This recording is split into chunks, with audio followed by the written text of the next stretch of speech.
Still Brittany. Still Kendall. And I'm Mike. It's award season. Don't sleep on the Razzies, okay? It's their 44th annual. I bet the Razzies are a party. Honestly, yeah. You know how much fun it is to be a troll, but then people are okay with it? Do you know what's funny is I think it's a really cool sign if you come and actually accept your Razzie. Right. Like, and that's what I mean by like trolling, like you like troll yourself. Yeah. Like, it's just like, yeah, it sucked. Sorry. It's amazing when they show up and go, yep, I'll take this. Yep. This was I've earned this Razzie. I am the worst. If you did not know, the Razzies, obviously, they go for the worst films and performances of the year. It's always just a couple days before the Oscars to make people feel really good. You know, like I didn't get an Oscar nom, but I got a Razzie. Yeah. Okay. 20 years ago is actually exactly 20 years ago, Halle Berry accepted her Razzie for her performance of Catwoman. Wow. She was on the stage. Old. Mm-hmm. And accepted it, had some fun with it. Why not, She's right? my favorite Catwoman, though. Okay. Got a lot of options. Thanks, guys. So, Madam Web got the most wins. Secured Worst Picture, Worst Screenplay, and Worst Actress for Dakota Johnson. Congrats, Madam Web. Congratulations. I mean, to do that out of, is Madam Web, God, I never remember, Mike. Is this Marvel or the other thing? So this is the other thing for Marvel. Yeah. So you've got Marvel and DC, and then you have the Sony version of Marvel where you've got like Venom and Morbius and all these, and then Madam Web is in that. Mike, did you end up category. seeing Kraven the Hunter? Did you see Madam Web? Oh, hell no. Oh, really? I Like did not. even you were like, I'm not watching that. Oh, no. It came out pretty quickly that this was a terrible movie. Even the way they were promoting it, Kendall, was amazing because Dakota couldn't be bothered. No. Like, she could not be bothered. She kind of worked with the whole worst of the year. Like, she wanted a Razzie. Yeah, she was going for one. And she would, even in the interviews, Dakota Johnson would be like, yeah, I don't know. This isn't my thing. Like, they'd ask her a question, or she'd go, did you bond? Not really. The other girls kind of hung out. I don't really. And it was like she would try to, before the movie came out, she was trying to distance herself from the movie. And they were dropping stories that, to your point, Kendall, because you were like, is this MCU, Marvel? Is this DC? Is this whatever? She even kind of like, they were leaking stories that, oh, I thought this was the MCU, the Marvel Universe, the Avengers, all of those movies. No, it's not. She read the script, though, right? Probably not. I mean, why would you? Again, I'm sure, they saw Marvel and got real excited, I think. and she got dropped like a truck full of money to do this. She was the biggest star at the time. It was Sydney Sweeney is also in it, but at the time, if you think about who got paid more, I'm sure she got paid a ridiculous amount of money. And Mary Parker and Ben Parker in this were Adam Scott and Emma Roberts. Whoa. So there were some huge names in this movie. Yeah. Here's the deal. I'm going to be honest. I love Dakota Johnson energy. Me too. Every movie she's in, every time she's a red carpet, I'm like, I think we'd be friends. Mike doesn't like Dakota Johnson. Did I I'm say not that? surprised. You do, or you do, or you don't. The blinds don't like her, which is what I usually have reflected onto me. But why don't I like Dakota? Is there a reason I don't like Dakota Johnson? You and I once talked about her, and I was like, I think she's an A-list star, and you're like, she wishes. And it was like a very funny moment. I still buy that. And I've decided because of that one conversation, you don't like her. I have no problem with her. I don't. Doesn't he? He's giving I don't like her vibes. Tell me Yeah, he's not. no, you're Mike's version of it's not my favorite. Yeah. You know, it's Totally. like, okay. I'm excited for you, and that it's a great adventure for you to like Dakota Johnson. I don't love that need that journey adventure. for you, for to you. quote Yeah. Brittany. I love that journey. Trying to put my own spin on it. There you go. That's good. I see her in movies and I immediately want to watch it. I immediately want to read what she had to say about her movie. And I'm like, I swear to you, I could go and like have a great weekend with PBRs and some darts with this chick. This is where I see. There's times where you see yourself in somebody and you don't like it. And then there's times you see yourself in somebody and you go, yeah, I like that. And Dakota Johnson is that. The way that she does press, I don't even like talking about, like, I remember at my own graduation party, after like the fourth person, where I told them what degree I'm going in, I go, I'm going to start lying. I don't Maybe care. that's why I like her. I mean, I love you. Yeah. It's just like, It's just, I feel like we'd get along great. and my humor often doesn't hit with people, and I go, okay, fine, doll. Like, I'm here to make myself laugh, and that's Couldn't where be I'm bothered. at. Couldn't be bothered, doll. And that is what Dakota Johnson gives on press tours, and I love it. It gives me that no matter how much you like Dakota Johnson, you can't like Dakota Johnson more than Dakota Johnson likes Dakota Johnson. cool, though. Also- Like, I'm kind of okay with it. I think that might apply to me too. I love her confidence. I love Brittany's confidence. I love my confidence. I love your. Hey, everybody, we love love. We do. We love, even self-love. 5 movies were tied for earning the most nominations For Razzies. for the Razzies, with 6 each. The video game adaptation of Borderlands. Oh, Did you yeah. guys see this? No. The trailer looked so bad. good. Oh, it looked yeah. awesome. It had a great cast, and then it just fell flat. Yeah, the trailer did look super fun. And if you play the video game, you're like, oh, this is going to be so exciting because I've played the video games. This is our boss's favorite video game, too. And the cast was amazing. Yeah. Who was it? Kate Blanchett led the way with it, and then it was Jamie who was all Lee Jamie Lee Curtis. Curtis was in it. Wow. Kevin Hart was in it. Yeah. You had the list went on and on. What was that? Also with 6 nominations. Joker, Folie à Deux. I feel bad because Mike said this doesn't deserve the hate it gets. I mean, at this point, You've changed your mind? no. I still enjoyed it, and I still think it was a good follow up to the first one, and I like what they did, and I saw the vision and enjoyed it. Is it giving reverse energy from that I'm feeling from Honora, where I go, I can't say it's a bad movie, but I don't know why it's an Oscar movie, and you're saying I can't say this is like the best movie ever, but I don't know why it's getting so much hate. Yeah, for sure. I'm not saying this is definitely not as good as The Joker. The Joker is fantastic, but if you enjoyed The Joker, I still think this gave you a little more context than the original Joker did. You kind of can have an idea of, and you can get a little bit more into his head and even her head based on the musical aspects of it, and I enjoyed that part of it. Okay. But whatever. Ronald Reagan biopic Reagan. I know none of us saw that. Madam Web was one of them that had the most nominations at the Razzies. Also, Francis Ford Coppola's Megalopolis. So he won worst director. I keep wanting to say best because it's just It's so hard to say that. Yeah. The best worst director for Megalopolis. He took to Instagram. No way. Now, please keep in mind, number 1, this man is Instagram. He's 85. Like, That's impressive that's in pretty itself. cool. Okay, so like his people probably typed this, but he put this out there. I am thrilled. Excuse me. I am thrilled to accept the Razzie Award in so many important categories, because there are a lot of nominations, for Megalopolis, and for the distinctive honor of being nominated as the worst director, worst screenplay, and worst film at a time when so few have the courage to go against the prevailing trends of contemporary movie making. In this wreck of a world today, where art, all caps, is given scores as if it were professional wrestling, I chose not, all caps, follow the gutless rules laid down by an industry so terrified of risk that despite the enormous pool of young talent at its disposal, may not create pictures that will be relevant and alive 50 years from today. Goes on to say how much he's honored to stand alongside Jacques Tati, how he thinks it's playtime, he loves Megalopolis, and let us remind ourselves that box office is only about money, and like war, stupidity, and politics has no true place in our future. Boom! You know what this Punch is your giving? screen. Can I tell you what this is giving? Yeah, what? You're too dumb to understand how good this movie is. And that has been his narrative since the day he made this bad boy. Since the day the marketing team used fake AI reactions to this movie and basically said all of these terrible, he was like, that's his whole thing. He's like, oh, you don't get how artistic this is. You will in like 20 years. But now you don't get it. I'm kind of surprised he doesn't just say like, hey guys, people didn't like Jesus either. And look at him now. Oh my. Like, it's just so funny. It's so. Why we gotta bring Jesus into Because this? he's just reaching so much. I'm just shocked he didn't also use that as an example. Like, He's a real G. some things need a millennial to look back. Did the two of you ever watch Unfrosted?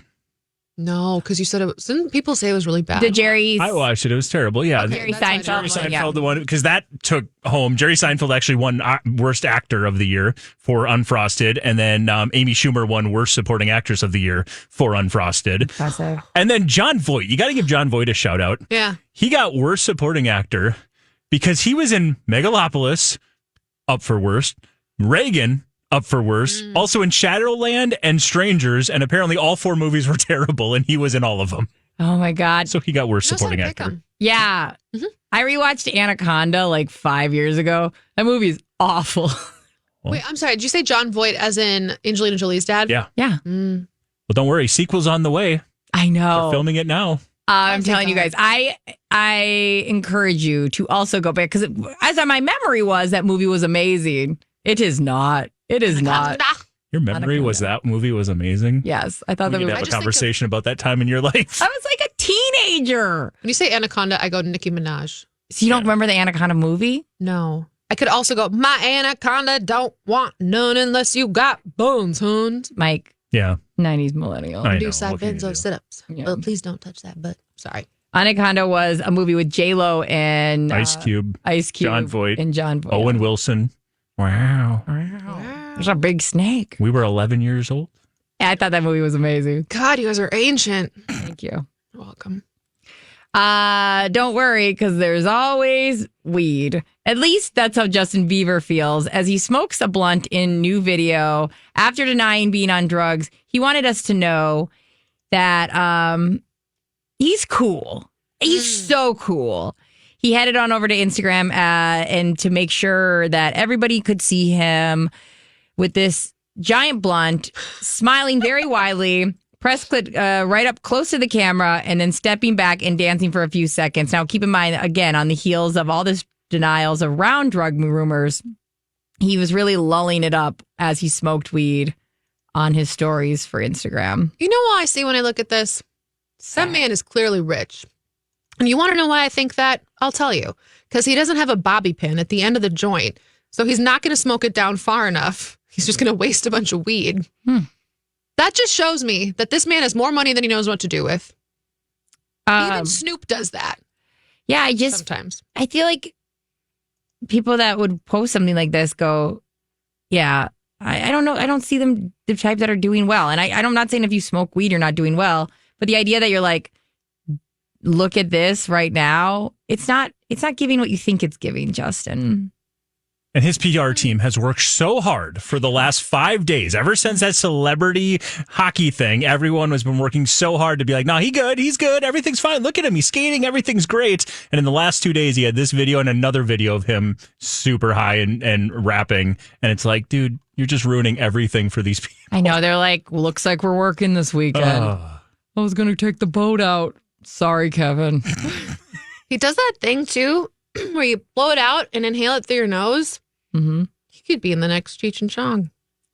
Well, did it just come out or is it coming out? It's coming out, I think. Yeah. Yeah, I just think, Maybe listen, you want to drink, you want to smoke weed, that's fine. Yeah. But the minute you're like, look how cool I am, like, I think if you're 30 plus and you're posting videos of doing this, I go, what's going on, brah? What's going on? You don't feel like you're doing super well. He does smile, though, in the whole thing. Yeah. He's pretty cool. And this is intentional. He's doing this because of what we are all talking about. So again, that's where I agree with you, where it's like, dude, what's going on? Because you are trying to defy everything that all these people are trying to help you. Your wife's trying to help you. Everyone's trying to help you. And you would think this is the right move to make. Like, take that man's social media away. Can you imagine Haley Baldwin? She's, let's say, getting her hair done. Yeah. And it's like, oh no, Justin just posted something. No. I left him alone for 2 hours. And like, Mike, to your point, it's not so much like the content, which I just find to be kind of boring, to be honest. Like, so watching somebody consume drugs, okay. Yeah. Right. But I will say this, it's that defiant personality when you're at that point of actually just wanting to be the contrary in all your lives. I go, we got to watch out. Are you doing all right? You're not. What if Brittany would have done this at that time? Again, we've talked about this so many times. I know. But this is the time to take his social media away from him. I know. Oh my God. Brittany didn't do, what's wild? Do you remember? Brittany didn't do anything illegal. Yeah. No. She just wanted people to get the hell away from her. And which is so crazy to go, okay, now this guy, and he's technically, I don't know where he's at. I don't know how much weed or whatever he has, like whatever cards. I don't know how illegal it is, but that's so crazy. Mike, that's such a great point. Yeah, and I mean the amount, if you watch that video, you do go, that's a big hit. Yeah. Okay, buddy. Again, like, I know this sounds bad, but a minute somebody's like, I'm going to down a beer on a video. Cool. I'm going to smoke weed. Cool. Like, I can't even pretend like this is awesome. If this was hitting a beer bong or whatever, it doesn't matter the context. It's the fact that everyone is trying to tell he's good right now. Everything's fine. Don't look over here. He's just going through. It's fine. And then this is what he decides to put out there. That's the part. You're right. Wow. We have a lot of talk around intimacy coordinators, and the Hollywood is kind of split on do they love having intimacy coordinators or not. We've had a few celebrities speak out. Kim Basinger is the latest one. She said, I despise intimacy coordinators. The idea of having another person in the room, she says, I can't imagine having somebody come up to me and say, do you mind if they put their hand here? That's just another person in the room. Either we work it out or we don't. I don't see all this need for supervised visits. Another person in the room, that's literally the point. Second, I believe that either we work or we don't. And third, supervised visits. Tell me you have no idea what an intimacy coordinator is without telling me you have no idea what an intimacy coordinator is. Huh. I don't understand the supervised visits part. Maybe the idea that like the two actors can't be alone with each other without them intimacy. Understood. Yeah. Got it. It's kind of like she's feeling babysat. She talked about a film that she made. It was called 9.5 Weeks. It's this erotic drama, and it has this woman who has this BDSM tinged affair. And she said, for our film, it was a choice that I made. The filmmakers offered me if I wanted an intimacy coordinator. Me and Mark, who plays Ivan, and I decided it would be best to just keep it small. My character is a sex worker, and I have seen Sean's film and know his dedication to authenticity. I was ready for it as an actress. I approached it as a job. I like, I'm looking at this article that you put up with it too. I'm looking at like Jennifer Aniston. She said she kind of balked at the whole idea because she said, listen, like I'm from the olden days. So I said, what does that mean? Where someone asks if you're okay. And she goes, I was like, please, this is awkward enough. Like, I don't need you to also ask me. I see both sides of this. Yeah, I think it's interesting. And I actually love, we don't have this job. I'm not an actress. I don't, like this never is a situation for me. So initially we go on the side of, okay, but protecting people. But if we listen to people, what do you need? What do you want? And the people that are actually in the work, there are people that are saying, no, this actually adds an element for me that I don't need. Like, I've already made the decision. I know the person I'm working.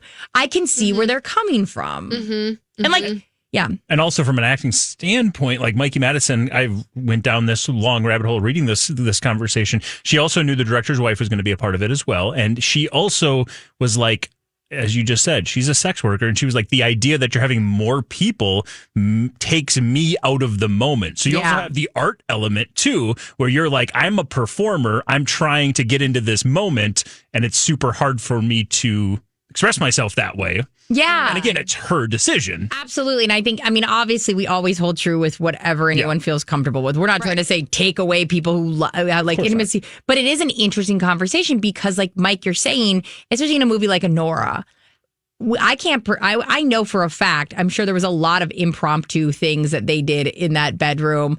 And the idea of then of somebody stepping in and going, okay, now you're going to put her hand here, like an elaborate dance when they're having all these sex scenes and it's part of the, I do think I could imagine that taking you out of the scene. It's so interesting because as someone, I think it would depend on who my partner is, number one, who is in charge of the film. So I know we talk about it ends with us for so many different things, and it's just the one that seems like the reason that we're talking about this a lot. That's why it's all coming up. Yeah. I go, okay, if I'm Blake Lively, no matter how famous I am, my sex partner in these scenes is going to be someone who's also producing and directing the film. I personally, if I'm in that situation, would probably want one because I'm like, I need a third person there to be like, hey, this isn't normal. This isn't okay. I'm uncomfortable, and like advocate for me. Right. But if it's I would like to talk to someone ahead of time. I want to lay out the groundwork with an intimacy coordinator. We're all on the same page. Great. And then once it's time to actually film the art of sex. Yeah. I would also feel so awkward and uncomfortable enough as it was that I wouldn't want them present there. Yeah. And that's where I go, because again, we aren't these jobs. And so it's so hard to imagine. And I bet there is a lot of talk where it's like, I don't know if I'd want to do a movie with somebody that I would go, like, I'm going to need the intimacy coordinator. Because I feel like at that point, I've already written that person off. I don't know. And I'm not saying that means to not have one or not. But like, that doesn't feel great, right? Is that we need somebody there. And also there is something to be said. We talked about this. This is a big part of the Ends With Us court case is the improv of it all. Right. Now we're laughing. Now we're this. Now we're this. Like this feels right. Like, yes, we mapped out that I'm going to pretend that I am like on top of you and we're going to whatever. But is there a moment where I could like nuzzle your neck? Because things are... It's supposed to be natural. And natural. You know what I mean? So it's not like I jive you left, you front, you back, So...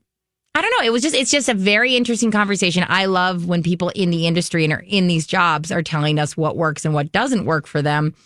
And it just keeps the conversation going in a way that I go, oh, that is very interesting. That's true. You guys, I have the wildest story. Yes. I read this and I went, oh my God, it would almost fit so well into our celebrities are just like us segment because they're not. But same with like super, super rich people.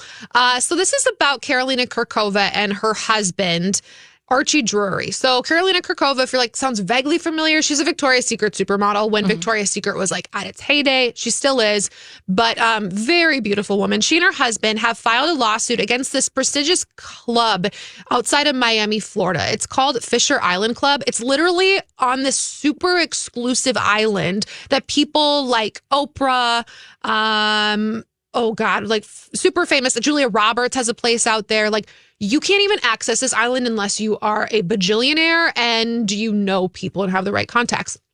So they're filing this lawsuit against this members only club because her husband was accused of stealing another man's car while on club property. And that was the official, like, that's why you can no longer belong here. So get this. The car belonged to tennis star Caroline Wozniacki and her husband, David Lee.